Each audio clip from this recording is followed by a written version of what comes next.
கொஞ்சம் சைடு வந்து தங்க கொஞ்சம் சைடு வந்துருங்க. சைடு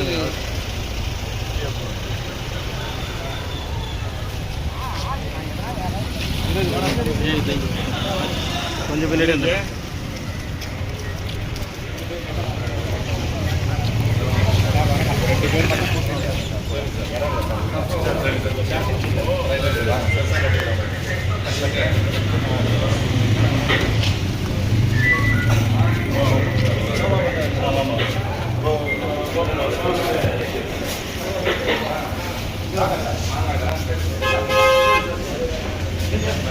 அவங்க ரெண்டு பேர் தான் போறாங்க. இல்ல ரெண்டு பேர் கூப்பிடுவாங்க.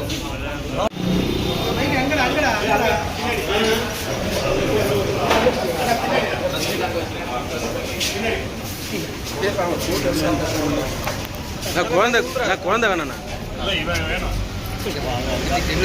காட்டுறதுக்கு தான் நான் கூப்பிட்டதே இவனை காட்டுறது. ஏய் மைக்கேறா போடா.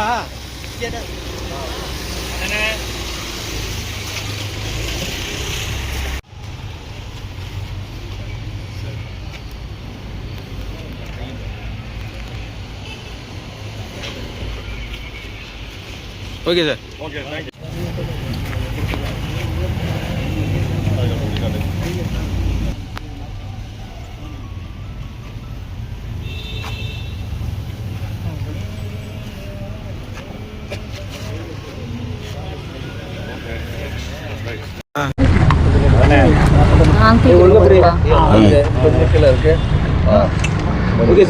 எல்லாருக்கும் வணக்கம். நான் வந்து எல்லாருக்கும் வணக்கம். நான் உங்கள் சரவணன். இது எதுக்கு இந்த சந்திப்புனா, என்னுடைய முதல் மனைவி வந்து ஒரு 2-3 நாளாக யூடியூப்பில் வந்து போலீஸில் வந்து என்னை வந்து கொலை மிரட்டல் விடுக்கிறாரு, எனக்கு உயிர் பாதுகாப்பு கொடுங்கன்னு சொல்லி மௌலிவாக்கம் ஸ்டேஷனில் வந்து கம்ப்ளைண்ட் கொடுத்துருக்காங்க. நான் இவங்களோட வாழ ஆரம்பித்து 12 வருஷம் ஆகுது. எனக்கு வந்து ஒரு பையன் இருக்கான். இவன் பேர் தீரஜ் கிருத்திக். இவன் வந்து 4வது படிக்கிறான். இவனுக்கு 9 வயசு ஆகுது. என்னடா 9 வருஷமாக இந்த 12 வருஷமாக எதுவுமே பேசாமல் இருந்துட்டு இப்போ வந்து புதுசாக ஒரு கேஸ் கொடுக்குறாங்க. அதையும் இந்த ஊடகங்கள் வந்து எடுத்து போட்டு சரவணன் வந்து கொலை முயற்சி பண்ணுறாருன்னு நியூஸில் 2 நாளாக நியூஸில் ஹாட் நியூஸாக போயிட்டுருக்கு. அதெல்லாம் இல்லை, அப்படிலாம் நான் வந்து கொலை பண்ணிவிட்டு இவனை விட்டுட்டு நான் போய் ஜெயிலெலாம் கழித்திக்க முடியாது. அந்த மாதிரி எண்ணங்கள்லாம் எனக்கு எதுவும் இல்லை. அவங்களுக்குலாம் உயிருக்கெலாம் எந்த விதமான என்னால் எந்த பிரச்சனையும் வராது அப்படின்னு சொல்கிறதுக்காக முதல்ல. அதுக்கப்புறம் வந்து 2வது, எனக்கு இப்படி ஒரு பையன் இருக்கான், எனக்கு இப்படி ஒரு பொண்ணு என் கூட இருக்கா. நான் ஒரு அமைதியான வாழ்க்கை வாழணும்னு நினைக்கிறேன். எங்கிட்டேருந்து எப்படியாவது பணத்தை அபகரிக்கணுன்றதுக்காக அவங்க செய்கிற முயற்சிகளில் நான் கோர்ட்டில் கேஸ் போட்டுட்ருக்கேன். நான் வந்து இது கேட்டிருக்கேன், டைவர்ஸ் கேட்டிருக்கேன். அவங்க என் மேலே வந்து எதிர்த்து ஜீவனாம்சம் கேட்டிருக்காங்க. அது வந்து இப்போ கீழ்கோர்ட்டில் வந்து மாதம் 1 லட்ச ரூபா கொடுங்கன்னா வந்து இல்லை, நான் அப்பீல் அப்பீல் போட்டிருக்கேன். அது இல்லாமல் என்னோடய மேலே வந்து 2 வீடு இருக்குது. நான் ஃப்ளாட்டில் 2 வீடு வச்சுருக்கு. வந்து கீழே கார் பார்க்கிங் இருக்குது. அந்த கார் பார்க்கிங் வந்து ராமமூர்த்தின்ற ஒரு நபர் வந்து அதை அபகரிக்க முயற்சி பண்ணுறாரு. அந்த ராமமூர்த்தி தான் இவளுக்கு சொல்லிக் கொடுத்து, என்னுடைய இந்த முதல் மனைவிக்கு சொல்லிக் கொடுத்து இவ்வளோ பிரச்சனைக்கு காரணம் அவர் தான் இந்த ட்விஸ்ட் வேலையே பண்ணதை. இப்போ வந்து அதுவும் கோர்ட்டில் போய் எனக்கு அந்த நண்பர் வந்து மணி வந்து லாயர், என்னோடய லாயரை ஜெயிச்சு கொடுத்துட்டாரு. நான் வந்து 17ஆம் தேதி காலையில் அந்த கடையை வந்து கவர்மெண்ட்டே அடித்து உடச்சி எல்லாத்தையும் எடுத்து என் கையில் கொடுத்துட்டாங்க. ப்ராப்பர்ட்டி என் கையில் கொடுத்துட்டாங்க. அது வரைக்கும் போயிருந்த அந்த அம்மா வந்து திடீர்னு கிளம்பி வந்து மத்தியானம் 3 மணிக்கு வந்து என் உயிருக்கு ஆபத்து, என் கேமராவை எடுத்துட்டாங்கன்றாங்க. அதனால் வந்த பிரச்சனை தான் இப்போ நான் வந்து இங்கே வந்து நிற்கிறேன். அது மட்டும் இல்லாமல் எனக்கு வந்து என்னோடய லாயருக்கு இந்த நேரத்தில் ரொம்ப தேங்க்ஸ் சொல்லணும். நான் அப்பீல் போயிருக்கேன். வேறு என்னடா சொல்ல விரும்புகிற? சொல்லு, நீ சொல்லு. இந்த கடை வந்து கார் பார்க்கிங். ஒரு நிமிஷம், நீ வந்து சொல்லு சொல்லு சொல்லு சென்ட்ரவா நில்வா சொல்லு, நீ சொல்ல விரும்புறத அழகாக சொல்லிடு. இந்த லாஸ்ட் டைம் வந்து பார்த்தீங்கன்னா முதல்வர் தனிப்பிரிவில் இவங்க இந்த வீடியோ கொடுத்துருக்காங்க. என்னென்னா இந்த கார் பார்க்கிங் கேட்பதற்கு இவருக்கு வந்து உரிமை இல்லை, இவர் வந்து ரவுடி பண்ணுறாருன்னு ஆல்ரெடி நீங்களே இந்த யூடியூப் சேனல் எல்லாமே வந்து இவங்க ஒரு பேட்டியில் வந்து சொல்லியிருந்ததை பார்த்துருப்பீங்க. அந்த பிரச்சனை இப்போ 4 வருஷமாக கழிச்சு நேற்று 14ஆம் தேதி முந்தா நாள் தான் வந்து பார்த்தீங்கன்னா அதை வந்து இவருடைய நிலம்தான்னு சொல்லிட்டு அது வந்து அன்அப்ரூவ்டில் அவங்க வந்து போலி டாக்குமெண்ட் பண்ணி அவங்க பத்திரப்பதிவு பண்ணியிருக்காங்க. ஏன்னா இந்த கடை வந்து சாருடையது, கார் பார்க்கிங். அவங்க பண்ணது ஃபோர்ஜரின்னு சொல்லிட்டு நிரூபணமாகி இப்போ வந்து இடிக்கிற சமயத்தில் அவங்க அந்த ராமமூர்த்திங்கிறவர் சாருடைய அந்த ஃப்ரெண்டு, அவருடைய ஃப்ரெண்டாக இருந்து அவர் வந்து போலி டாக்குமெண்ட் பண்ணி அவங்க ஒய்ஃப் பேரில் அந்த கடையை வந்து டாக்குமெண்ட் பண்ணது. அந்த 4 வருஷமாக கேஸ் முடிஞ்சு இப்போ வந்து சார் பக்கம் வந்து தீர்ப்பான பிறகு திடீர்னு அவங்க 10 நாள் கழிச்சு வந்து பார்த்தீங்கன்னா இது வந்து சார் வந்து கொலை மிரட்டல் விடுறாங்க அப்படின்னு சொல்லிட்டு இப்போ அவங்க வந்து எதுவும் பண்ண முடியல, அந்த எதிரிகள் எதுவும் பண்ண முடியல. இவங்க அவங்கள வந்து காப்பாற்றுறாங்க. அவங்களுக்கு கடை வேணும், இவங்களுக்கு வீடு வேணும். அதனால் 2 பேரும் என்ன பண்ணாங்க, சேர்ந்து சரவணன் சார் மீது எப்படி பழி போடலான்னு சொல்லிட்டு தான் இந்த கார் பார்க்கிங் பிரச்சனையே வேண்டாம், முடிஞ்சிருச்சு, அவர் பக்கம் சாதகமாயிடுச்சு. இதுக்கப்புறம் இதை வந்து உயிருக்கு பாதுகாப்பாக உன் பேரில் கொண்டு வந்து அந்த கேமரா வைக்கிற மாதிரி பிரச்சனை பண்ணுங்கன்னு சொல்லிட்டு முந்தா நாள் நைட்லேருந்து அவங்க பார்த்தீங்கன்னா கேமரா எடுத்துட்டாங்க அப்படின்னு ஆரம்பித்து புதுசாக வந்து என்னை கொலை பண்ணுறாங்க செய்கிறாங்க அப்படின்னு சொல்லிட்டு பேட்டி சொல்லிட்டு இருக்காங்க. அதையும் நீங்கள் போட்டுட்டு தான் இருக்கீங்க. அது கிடையாது, உண்மை கிடையாது. அந்த கடையில் வந்து அந்த சி பிளாக் ABC 3 பிளாக் இருக்குது. சி பிளாக்லேருந்து பார்த்தீங்கன்னா என்ட்ரன்ஸில் ஒரு கேமரா, சார் கார் நிப்பாட்டுற ஒரு இடத்துல கேமரா, எங்கள் வீட்டு என்ட்ரன்ஸில் ஒரு கேமரா, 3 கேமரா வச்சுருந்தாங்க. அந்த 3 கேமராவும் பார்த்தீங்கன்னா இப்போ தொட்டால் ஆல்ரெடி அந்த அம்மா எல்லாத்துக்குமே கேஸ் போயிட்டே இருக்குது, சும்மா போய் கம்ப்ளைண்ட் பண்ணிகிட்டே இருக்குதுன்னு சொல்லிட்டு வேண்டாம் விட்டுரு, வச்சுக்கிட்டு ஓகே அப்படின்னு சொல்லிட்டு விட்டுட்டோங்க. சார் எங்கே போகிறாங்க, எங்கே ஷூட்டிங் போகிறாங்க, எப்படி என்ன பண்ணிகிட்டு இருக்காங்க எல்லாத்தையும் இவங்க பார்க்கறது மட்டும் இல்லாமல் எங்களோட எனிமீஸ் அவங்களும் எல்லாமே வாட்ச் பண்ணி பார்த்துட்டு தான் இருந்தாங்க. இத்தனையும் சகிச்சுக்கிட்டு நாங்கள் வந்து வாடகை வீட்டில் தான் இருந்தோம். அந்த அம்மாவுக்கு சொந்த வீடை வந்து கொடுத்துட்டு நீங்கள் இருந்துக்கோங்க அப்படின்னு சொல்லிட்டு நாங்கள் போய் வெளியே தனியாக வாடகை வீட்டில் தான் இருந்துகிட்டு இருந்தோம். இந்த பிரச்சனை காரணமாக தான் வந்து இப்போ ஒரு 4 வருஷமாக வந்து இருக்கிறோம் இந்த கடை பிரச்சனை. ஏன்னா இந்த அம்மா வீடு வேணுங்குது, அவர் கடை எடுத்துக்கிட்டாரு. சரி, நமக்கு சாருக்கு வேறு வீடு கிடையாது, சென்னையில் இந்த ஒரு வீடு மட்டும்தான் இருக்குது. சரி, இங்கேருந்து சரி பண்ணலாம் அப்படின்னு சொல்லிட்டு இருக்கிற இடம் வந்து பார்த்திங்கன்னா நாங்கள் எங்களை விட அவங்களுக்கு ஸ்பேஸ் அதிகமாக தான் இருக்குது. ஸ்பேஸ் கொடுத்து நல்லா வந்து 10 லட்சம் பணம் கொடுத்து நீங்கள் இருந்துக்கிறதுக்கு எல்லா வசதி செஞ்சு கொடுத்து சார் பேரை யூஸ் பண்ணி தான் அங்கே எல்லாமே அவங்களுக்கு வந்து பார்த்தீங்கன்னா ஹெல்ப் பண்ணிட்டு இருக்காங்க எல்லாரும். அப்படியே சரி ஓகே இருந்துக்கிட்டோம் அப்படின்னு சொல்லிட்டு விட்டுட்டோம், நாங்கள் விட்டோம்.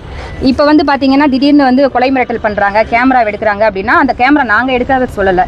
அங்கே வந்த கவர்மெண்ட் ஆஃபீஸர்ஸ் என்ன சொன்னாங்கன்னா, இந்த எலக்ட்ரிக்கல் திங்ஸ் எல்லாமே கடை இடிக்க போகிறோம், டெமாலிஷ் ஆக போது, நீங்கள் எல்லாமே எடுத்துருங்க, ரிமூவ் பண்ணுங்க அப்படின்னு சொன்னதுனால தான் நாங்கள் அடுத்த நாள் காலையில் அந்த கேமராவை கழட்டுறோம். அங்கே எங்கள் கேமராவும் இருந்துச்சு, கழட்டியாச்சு. கலெக்டினோடனே வந்து பார்த்தீங்க அப்படின்னா இவங்க வந்து கேமரா வந்து எனக்கு வேணும், உயிர் பாதுகாப்பாக வச்சுருக்கேன் அப்படிங்கிறதுக்காக அவங்க வந்து போலியான புகார்கள் தந்துட்டு இருக்காங்க. அது உண்மை கிடையாது. இப்போது இன்னொன்று என்ன அப்படின்னா அவங்களுக்கு வந்து ஒரு வீடியோ காமிக்கிறேருங்க. என்னது குடிப்பழக்கம் சொல்றியா? இது இல்லை குடிப்பழக்கம் இல்லை. இந்த ஆடியோ வாய்ஸை கொஞ்சம் தயவு செய்யுங்க. சொல்றதுக்கு நிறைய விஷயங்கள் இருக்கு, நானும் சொல்ல போறேன். 2 பேரும் பார்த்துக்கலாம். அமைதியா போறதுன்னா போக வேண்டியதான். இந்த மாதிரி பிரச்சனை தனியாக அனுப்பிச்சுடுறேன். பிரச்சனை பண்ணணும்னா பார்த்துக்கலாம். சரவணன் சித்தப்புன்னா எல்லாருக்குமே தெரியும், என்னை யாருக்குமே தெரியாது. நான் வந்து அவங்களுக்கு ஒரே காரணம் என்னென்னா இவங்க கிட்ட இருந்து அமௌண்ட் வாங்கணும். நிறைய வீடியோக்களோட லாஸ்ட் டைம் கூட சொல்லியிருப்பாங்க, சிங்கிள் செட்டில்மெண்ட் எனக்கு வேணும், பணம் வேணும்ட்டு. ஆல்ரெடி பணம் கொடுத்துருக்குறோம், 10 லட்சம் கொடுத்துருக்குறோம். மீதி கொஞ்சம் டைம் கொடுங்க, அந்த வீடு விற்று ஏதாவது ஒன்று ரெடி பண்ணி தரோங்கிறோம். ஆனால் இல்லை, எனக்கு இமீடியட்டாக பணம் வேணும். அப்படியே வீடு விற்கிறதுனாலும் அதுக்கு விட மாட்டேங்கிறாங்க. மேற்கொண்டு எங்களுக்கு தான் அவங்க பிரச்சனை தந்துகிட்டே இருக்கிறாங்க. நாங்கள் எதுவுமே கம்ப்ளைண்ட் கொடுக்கறதில்ல. எல்லாத்துக்குமே நிறைய வீடியோ லாஸ்ட் டைம் கூட கேட்டை தள்ளிட்டு போனாங்க, அப்படி பண்ணாங்கன்னு அந்த வீடியோ கொடுத்தாங்க. அந்த அம்மா கிரில் கேட்டை பிடிச்சி இப்படி நின்றுக்கிட்டு என்னையே தான் நசுக்குனாங்க. நான் தான் வெளியில் பையனுக்கு லஞ்ச் கொடுக்க போகணும்னு சொல்லிட்டு வேகமாக நான் வந்துட்டேன். இது மாதிரி நிறைய மேலும் அவங்க வந்து குடிப்பழக்கம் அவங்க வந்து எனக்கு கல்யாணம் பண்ணுறதுக்கு முன்னாடியிலேருந்தே இருக்குது அவங்களுக்கு நிறைய. அதெல்லாம் சார் வந்து வெளியில் சொல்ல வேண்டாம் அப்படின்னு சொல்லிட்டு விட்டாச்சு. நிறைய ஹாஸ்பிட்டல் அட்மிட் பண்ண அவங்க ஃபோட்டோஸு இங்கே பாருங்கள். வந்து பார்த்தீங்கன்னா நான் ஹாஸ்பிட்டல் அவங்கள வந்து குழந்தைய வச்சுட்டு கூட நான் வந்து அட்மிட் பண்ணி அவங்கள பார்த்துக்கிட்டேன். ஒருத்தருக்கு அனுப்பிடுறேன். இந்த இதெல்லாம் வந்து பார்த்தீங்கன்னா அவங்கள வச்சு காப்பாற்றி ஒவ்வொரு தரையும் ஹாஸ்பிட்டல் 3-4 ஹாஸ்பிட்டலில் வச்சு ஒரு ரூம் ரெண்ட் 2500 ரூபாய் கொடுத்து ஒவ்வொரு தரையும் அவங்கள நாங்கள் காப்பாற்றி விட்டோம். இன்றைக்கி வந்து அவங்கள கொலை பண்ணிவிட்டு நாங்கள் வந்துட்டு எல்லாருமே என்ன நாங்கள் அப்படின்னா அறிவில்லாதவங்கள அவங்கள கொலை பண்ணி நாங்கள் வாழ போகிறதுக்கு மறுபடியும் மேற்கொண்டு கொடுக்குறதுக்கு கம்ப்ளைண்ட் எதுவும் இல்லை அவங்ககிட்ட. அதனால எங்களை வந்து கொலை பண்ண போகிறாங்க அப்படின்னு சொல்லிட்டு சொல்கிறது. இந்த மாதிரி ஆப்போசிட்லேயே வந்துட்டு நின்றுக்கிட்டு பார்க்குறது. நாங்கள் ஏதாவது கேட்க போனால் உடனே கேமரா எடுத்து வச்சு வீடியோ எடுத்து வச்சுட்டு போடுறது. மாங்காடு ஸ்டேஷனில் இது மாதிரி 1008 கம்ப்ளைண்ட் கொடுத்துட்டாங்க. ஒவ்வொருத்தையும் சரி வேண்டான்ட்டு சார் வந்துட்டு ஒர்க் இருக்குது, நம்ம வந்து அந்த அம்மா ஒர்க் இல்லை, நைட்டு 10 மணி ஆனாலும் வெளியில் வந்துட்டு போயிட்டு பேக் மாட்டிட்டு வந்துட்டு ட்ரிங்க்ஸ் போட்டுட்டு வேணும்னே வெளியில் சேர் போட்டு உட்காந்துட்டு வீடியோ எடுத்துகிட்டு இருக்கிறாங்க. இதெல்லாம் வந்து லாஸ்ட் டைம் அந்த கிரில் உடைச்ச விஷயம் கூட லாஸ்ட் டைம் யூடியூப்பில் ரொம்ப ஃபேமஸ் ஆனதுங்க. சார் வந்துட்டு அந்த கேட் தட்டிட்டு இருந்தாங்க. அது வந்து பாத்தீங்கன்னா அதுக்கும் ஒரு வீடியோ நான் வச்சிருக்கேன் உங்களுக்கு. அவங்க வந்து வெளியிலேயே செயின் போட்டு எல்லாம் கட்டிக்கிட்டு நின்றுட்டு இருந்தாங்க. சாரை பார்க்கறதுக்கு நிறைய செலிபிரிட்டிஸ் வீட்டுக்கு வருவாங்க. அதுக்காக இதை இங்கே வைக்காத, நீ எடுத்துக்கோ எடு அப்படின்னு சொல்றாங்க. அதுக்கு ஒரு கேமரா வச்சு அதுக்கு ஒரு கம்ப்ளைண்ட்டாக கொடுத்துட்டு இருந்தாங்க. சரி, அடுத்தது அவ்வளோதான். இது மாதிரி நிறைய வந்து என்ன சொல்ல பார்த்தீங்கன்னா விரும்புற? மேற்கொண்டு சார் மேலே இந்த மாதிரி கம்ப்ளைண்ட் தரதை நீங்களும் வந்து தெரியாம சார் கொலை பண்ண போறாரா, சரவணன் ஃபர்ஸ்ட் ஒய்ஃப் அப்படின்னு போட வேண்டாம். அந்த மாதிரி கொலை பண்ற ஐடியாவில் நாங்கள் கிடையாது. அவங்கள வீடு கொடுத்து காசு கொடுத்து இன்னும் சரவணன் சார் பாதுகாப்புல தான் அவங்க வந்து இருந்துட்டு இருக்காங்க. என்னோட வீட்டில் தான் இருக்காங்க. என்ன நான் தான் அந்த வீட்டுக்கே லோன் கட்டிட்டு இருக்கேன். இன்னும் 36 லட்சம் லோன் இருக்கு. 2 வீடு என்னது தான் என் பேர்ல தான் இருக்கு. நம்ம சிஎம் செல்ஃப் பிரிவுல போய் சொன்னாங்க, நான் தான் அந்த வீட்டுக்கு லோன் கட்டுறேன் அப்படின்னு சொல்லிட்டு. அவங்க கிட்ட சொல்லுங்க அந்த லோன் யார் கட்டுறாங்க சார். நீங்க கம்ப்ளைண்ட் கொடுத்தீங்க, போலீஸ் என்ன சொல்லியிருக்காங்க? போலீஸ் வந்து இந்த மாதிரி சொல்லுங்க சார், நீங்க புகார் கொடுத்துருக்கு. அவங்க வந்து சிசிடிவி ஃபுட்டேஜை வந்து எடுத்ததை திரும்ப வந்து வைக்க சொல்லியிருக்காங்க, வச்சுட்டாரு. சிசிடிவி ஃபுட்டேஜ் வந்து பார்த்தீங்க அப்படின்னா ஆக்சஸ் எல்லாமே 3வது பிளாக்ல இருக்கு. இவங்க வந்து மனைவின்னு சொல்றாங்க. இவங்களுடைய டிவிஆர் எல்லாமே இவங்க வீட்டில் இருக்கணும். பட் ஆனால் டிவிஆர் பார்த்தீங்கன்னா ஃபுல் அண்ட் ஃபுல் வந்து 3rd பிளாக்ல இருக்கு. அங்கேருந்து இன்னொரு ஆள் இவரோட தான் கண்காணிக்கிறாங்க. இது தேவையில்லாத ஒரு விஷயம் தான். புகார் கொடுத்துருக்கோம். இன்ஸ்பெக்டர் ஈவினிங் வந்து வெரிஃபிகேஷன் பண்ணிட்டு அதை ரிமூவ் பண்ணுறேன், நான் என்ன ஆக்ஷன் எடுக்க முடியும் எடுக்கிறேன்னு சொல்லியிருக்காங்க. அதே மாதிரி டெஃபமேஷன் ஃபைல் பண்ணுறதுக்கும் வந்து ரெடி பண்ணி வச்சுருக்கோம். நெக்ஸ்ட் ஃபைல் பண்ணுற மாதிரி பிளான் இருக்குது. ஆல்ரெடி ஏற்கனவே 3 கேஸ் அவங்க போட்டிருக்காங்க. ஒரு MC ஒன்று போட்டிருக்காங்க, DVC ஒன்று போட்டிருக்காங்க, கிரிமினல் MP ஒன்று போட்டிருக்காங்க. இது எல்லாமே வந்து ஆல்ரெடி பெண்டிங்கில் கோர்ட்டில் இருக்குது. சார் ஒரு டிவோர்ஸ் ஃபைல் பண்ணியிருக்காரு. இதெல்லாம் மீதி போக வந்து அவங்க தேவையில்லாமல் வெளியில் வந்து திரும்ப அவரை பற்றி அவதூறாக பேசுறதுனால நீதிமன்றத்தில் வந்து பெண்டிங் இருக்கும்பொழுது இதெல்லாம் பண்ணுறோன்னா கண்டெம்ட் ஆஃப் கோர்ட். அதனால் வந்து டெஃபமேஷன் ஃபைல் பண்ணது ரெடி பண்ணிட்டு இருக்கோம். இதுக்கு மேலேயும் பேசக்கூடாதுன்றதையும் அதோட புகாராகவும் காவல் நிலையத்தை கொடுத்துருக்கோம். அது சம்பந்தமாக வந்து விசாரணை பண்ணணும்னு சொல்லியிருக்காங்க. என்ன புகாரில் வந்து இந்த அடிப்படையில் வருதுன்றதை பார்த்துட்டு முடிவெடுக்கலாம். அப்புறம் இன்னொன்று விஷயம் என்னன்னா, சார் வந்து அவங்களுக்கு வந்து 3வது கணவர். இதை வந்து நீங்க சொல்லிருங்க வெளியில. சொல்லு 3வது கணவர் அவங்களுக்கு எல்லாமே இந்த டாக்குமெண்ட் சார் அது கொடுக்கலாம். அதுல எல்லாமே பார்த்துக்கோங்க. அவங்களுக்கு ஆல்ரெடி திருமணம் மேரிட் ஆயிடுச்சு. சார் வந்து 3வது கணவர். அது இல்லாம அவங்க வந்து குடிப்பழக்கத்துக்கு அடிமையாகி ரொம்ப நிறைய ஹாஸ்பிட்டலை காப்பாற்றி விட்டு நாங்க தான் அவங்களால நிறைய மன உளைச்சலுக்கு ஆளானோம். இது வரைக்கும் வெளியில சொல்லாம இருந்த விஷயம் அதுதான்.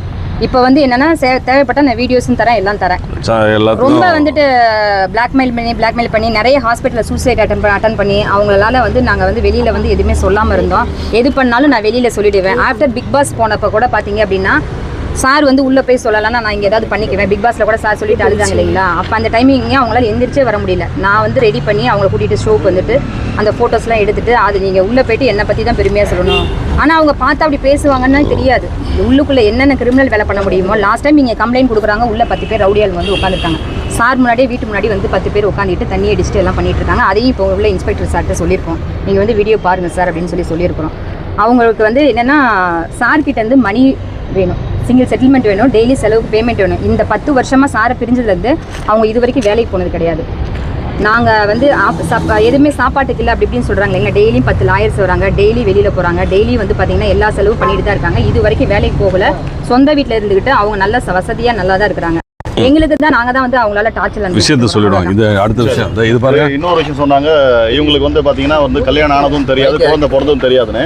இதில் பாருங்க, எல்லாருமே வந்து குழந்தையா இருக்க மாதிரி இவ்வளோ நாள் என்ன பண்ணிட்டு இருந்தாங்க. இதில் தெளிவாக பாருங்களேன். அவங்க எல்லாமே வந்து முறையாக வந்து இருந்து 4 பேர் ஒன்றா தான் நல்லா வாழ்ந்துருக்காங்க. ஏன்னா குழந்தைலாம் சொல்லும்போது அவங்க தான் வந்து கட்டாயப்படுத்தியே வந்து பண்ண சொல்ற. குழந்தை வேணும், கண்டிப்பாக நமக்கு வேணும், நீ குழந்தை பெற்றுக்கோன்னு சொல்லி கல்யாணம் பண்ணி வச்சதே அவங்க தான். கல்யாணம் பண்ணி வச்சது அவங்க தான். அதே மாதிரி குழந்தைய எடுத்து அவங்களும் நல்ல விதமாகவும் இருக்காங்க. பட் இப்போ வந்து தெரியல என்ன வந்து பண்ண இது பண்ணுறாரு அப்படின்னு. இதை பாருங்கள், குழந்தை பிறந்தவொடனே அவங்க தான் எல்லாமே வைக்கிறாங்க. ஸோ இப்போ இந்த அளவுக்கு இருக்கும்போது ஒருவருக்கும் 2வது வெளியில் போகும்போது ஃபேமிலியோடவும் எல்லாரும் வெளியில் போகிறாங்க. இவ்வளோ ஃபோட்டோஸ் இவ்வளோ தூரம் எல்லாமே கிளியராக இருக்கும்போது நிறைய மனுஷர்கள் தேவையில்லாம வந்து உள்ள நுழையிறதுனால இந்த பிரச்சனைகள் வந்து பெருசாக இருக்குது. இதுதான் இதோட முழுக்க எல்லாத்தையும் டோட்டலி சப்மிட் பண்ணியிருக்கோம். அதான் இந்த ராமமூர்த்தின்னு என்னுடைய கடையை அபகரிக்க நினைச்சார்ல, அதில் தான் ஜெயிச்சுட்டு வந்துட்டேன். 17ஆம் தேதி தான் கடை என் பக்கம் வந்துருச்சு திருப்பாயி. அதுக்கு தான் இந்த அவங்க வந்து முந்தானத்து வந்து என் மேலே உயிருக்கு ஆபத்தை என்னை கொல்றாரு அடிக்கிறாருன்னு சொல்லி கேஸ் கொடுத்ததே அதுக்கு தான். அது இல்லைன்னு மறுக்கிறதுக்கு தான் நான் அவங்கள்ட்ட தகவல் சொன்னேன். சில உண்மைகளை சொல்கிறதுக்காகவும் வந்துட்டேன். இனிமேல் அவங்க சொல்கிற செய்திகள் எல்லாம் உண்மை கிடையாது, நிறைய தவறான செய்திகள்லாம் சொல்கிறாங்க. அதனால் அதை போட்டு பெருசு பண்ண வேண்டாம். தயவுசெய்து இதோட என்னை விட்டுட்டு என்னை அமிக்கபுளாக அழகான ஒரு வாழ்க்கை வாழணும். இவனுக்காக தயவுசெய்து ஹெல்ப் பண்ணுங்க. அவ்வளோதான் மேடம். தேங்க்யூ. உங்கள் பேர் சொல்லுமா? ஸ்ரீதேவி. பையன் பேர் தீரஜ். சரவணன். தேங்க்யூ.